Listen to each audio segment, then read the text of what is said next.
राज्य का नाम था विरुंत। यहाँ एक अजीब नियम था, केवल राजकुमार ही ड्रैगन पाल सकते थे, क्योंकि माना जाता था कि लड़कियां ड्रैगन के गुस्से को संभाल नहीं सकतीं। लेकिन अलाया, 17 साल की सुंदर, निडर और तेज तर्रार राजकुमारी, इस नियम से नफरत करती थी। उसके बाल काले बादल जैसे घुंघराले थे, आंखें नीली जैसे गहरी झीलें और दिमाग चाकू की तरह तेज। विरुंत के राजा, उसके पिता राजा अनिरुद्ध, परंपरा के पक्के थे। उन्होंने ऐलान किया था, इस वर्ष के ड्रैगन महोत्सव में राजकुमार अर्जुन को अग्निपंख नाम के दैत्याकार लाल ड्रैगन का स्वामी बनाया जाएगा। अग्निपंख, जो अब तक किसी के वश में नहीं आया था। लोग कहते थे, जो उसे वश में करेगा वही भविष्य का सम्राट बनेगा। पर अलाया ने तय कर लिया था, यह ड्रैगन मेरा होगा, किसी भी कीमत पर। रात के अंधेरे में जब पूरा महल सो रहा था, अलाया अपनी प्रिय दासी और दोस्त मायरा के साथ चुपचाप अस्तबल से निकली। मायरा, जो स्वयं बेहद सुंदर थी, सांवली त्वचा, तीखे नैन नक्श और समझदार दिल वाली, वह हमेशा अलाया के पागलपन को संभालती थी। अलाया और मायरा जंगल की ओर निकली, जहां अग्निपंख को जंजीरों में बांध कर रखा गया था।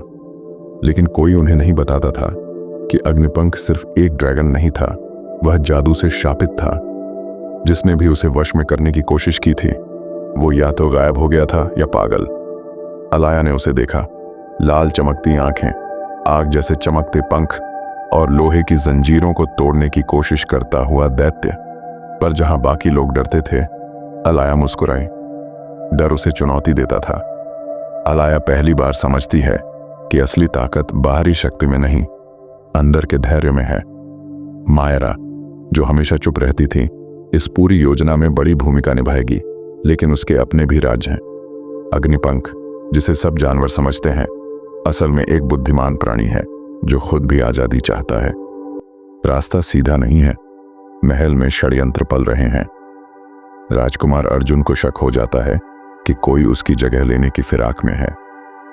राजा अनिरुद्ध भी महसूस करने लगते हैं कि अलाया कोई बड़ा कदम उठाने वाली है। राज्य के दरबारियों में से कुछ, जिन्हें राजकुमारी से जलन है, राजद्रोह की साजिश रचने लगते हैं। अग्निपंख की सांसें इतनी गर्म थीं कि पास की घास भी झुलस रही थी। अलाया ने मायरा को पीछे हटने का इशारा किया और खुद धीरे धीरे आगे बढ़ी।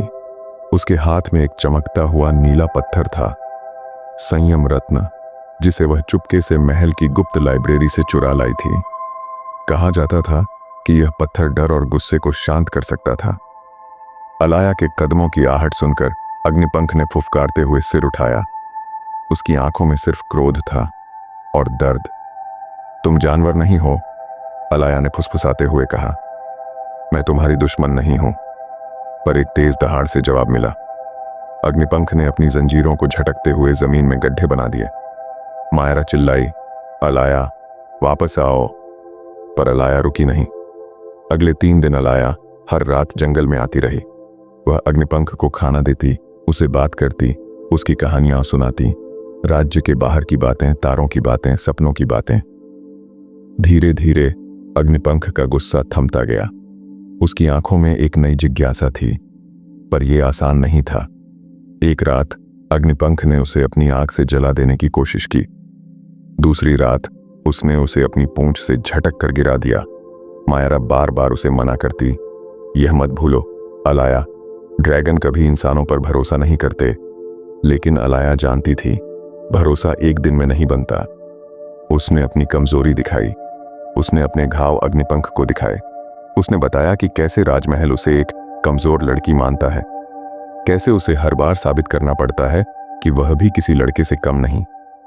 उस रात पहली बार अग्निपंख ने उसे मारा नहीं, उसने बस सिर झुका लिया जैसे वो सुन रहा हो।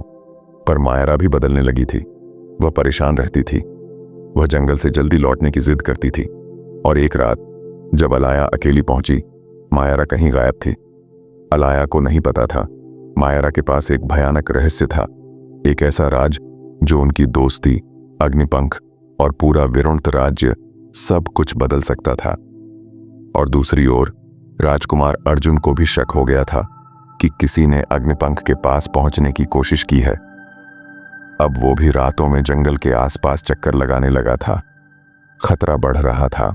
अग्निपंख का भरोसा धीरे धीरे अलाया पर बन रहा था, लेकिन महल में हवा बदलने लगी थी और खतरे उसके सिर पर मंडराने लगे थे। राजा अनिरुद्ध ने अचानक महल में नई पहरेदारी बढ़ा दी थी। राजकुमार अर्जुन ने पिता को बताया था कि कोई राजमहल के नियमों को तोड़ने की कोशिश कर रहा है। राजकुमारी की गतिविधियां संदिग्ध हैं, अर्जुन ने धीमे मगर जहरीले शब्दों में कहा था। राजा ने भले ही कुछ न कहा हो, पर अब महल में हर कदम पर जासूस बिठा दिए गए थे। मायारा भी अब अजीब बर्ताव करने लगी थी। वह अलाया को अग्निपंख के पास जाने से रोकने लगी। उसे महल के अंदर खतरों की बातें बताने लगी। अगर किसी ने तुम्हें पकड़ा तो तुम्हें बंदी बना देंगे, अलाया। पर अलाया रुकी नहीं। उसे पता था अग्निपंख को आजाद करना अब सिर्फ एक सपने की बात नहीं थी, यह उसकी पहचान का सवाल बन गया था। एक रात अलाया ने छुपकर महल की गुप्त सभा सुनी। राजा अनिरुद्ध, अर्जुन और कुछ खास दरबारी एक योजना बना रहे थे। अग्निपंख को मारने का आदेश दिया जाए। अगर वह वश में नहीं आता तो वह राज्य के लिए खतरा है। अलाया का दिल बैठ गया। जिस प्राणी के साथ उसने भरोसे की पहली डोर बांधी थी, उसे मारने की साजिश हो रही थी। उसी समय उसे एक और झटका लगा। मायरा भी उसी सभा में थी, छुपी हुई नहीं बल्कि दरबारियों के साथ, उनकी गुप्तचर बनकर। मायरा, अलाया फुसफुसाई, लेकिन उसकी आवाज खुद ही गुम हो गई। अलाया के भीतर गुस्सा और धोखा आग बनकर जलने लगे। मायरा, उसकी सबसे करीबी दोस्त, ने उसे धोखा दिया था, लेकिन क्यों? क्या मायरा ने मजबूरी में ऐसा किया था, या वह शुरू से ही जासूस थी?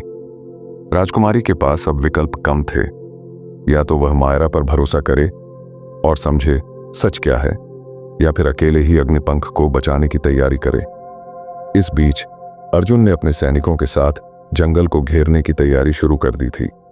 उसका इरादा साफ था, या तो ड्रैगन को काबू करो या उसे खत्म करो। अलाया के पास समय बहुत कम था। राजकुमार अर्जुन अपनी सेना के साथ जंगल की तरफ बढ़ रहा था। अग्निपंख की गरजती हुई आवाजें महल तक गूंजने लगी थीं।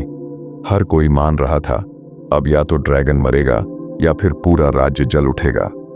अलाया ने तय कर लिया था, मैं अग्निपंख को बचाऊंगी, चाहे कोई भी कीमत चुकानी पड़े। वह छुपते छुपाते जंगल पहुंची, अकेली। मायरा उसे रोकने आई, आंसू उसकी आंखों में थे। अलाया, सुनो, मैंने तुम्हें धोखा नहीं दिया। मैं राजा के आदमियों के बीच जासूसी कर रही थी। मायरा ने जल्दी जल्दी समझाया। वह असल में राजा के विरोधी गुट के लिए काम कर रही थी, जो राज्य में बदलाव चाहते थे। मायरा अलाया की मदद करना चाहती थी, लेकिन डरती थी कि सच बताने पर अलाया भरोसा नहीं करेगी। एक पल के लिए अलाया झिझकी, लेकिन उसे मायरा की आंखों में सच्चाई दिखी। वे दोनों मिलकर आखिरी योजना बनाने लगीं। अलाया ने संयम रत्न का एक टुकड़ा अग्निपंख के बंधनों पर रखा। संयम रत्न की रोशनी फैलते ही जंजीरें झनझनाने लगीं और धीरे धीरे पिघलने लगीं। अग्निपंख ने एक गहरी दहाड़ भरी, लेकिन इस बार वो दहशत भरी नहीं थी, वो आजादी की पुकार थी। अलाया ने उसकी आंखों में देखा। अब वहां गुस्सा नहीं था, वहां था भरोसा। जैसे ही अग्निपंख आजाद हुआ, अर्जुन और उसके सैनिक पहुंच गए। अर्जुन ने तलवार तानी। राजकुमारी अलाया, हट जाओ, यह जानवर राज्य के लिए खतरा है। लेकिन अलाया उनके सामने खड़ी हो गई। खतरा अग्निपंख नहीं है, उसने कहा। खतरा तुम्हारे जैसे घमंडी लोगों से है, जो डर को हथियार बनाते हैं। अर्जुन ने हमला करने का आदेश दिया।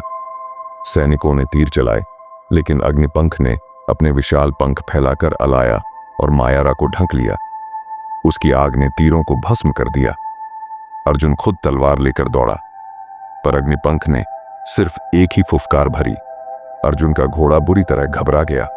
अर्जुन जमीन पर गिर पड़ा। अर्जुन घायल हो गया और भाग खड़ा हुआ। राजा अनिरुद्ध खुद महल से बाहर आए। उन्होंने सब कुछ अपनी आंखों से देखा था। अलाया का साहस, अग्निपंख का संयम। राजा को पहली बार एहसास हुआ, पुराने नियम अब नहीं चलेंगे। अलाया, उन्होंने कहा, तुमने साबित कर दिया कि ताकत सिर्फ तलवार से नहीं, भरोसे से भी जीती जाती है। उस दिन से विरुंत राज्य में नियम बदले गए।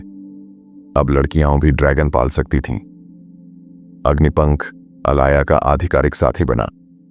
मायरा को भी रानी की गुप्तचर प्रमुख नियुक्त किया गया और अलाया, वह सिर्फ एक राजकुमारी नहीं रही, वह विरोंट की सबसे पहली ड्रैगनस्वामी बनी, जिसने अपने साहस और दिल से इतिहास बदल दिया।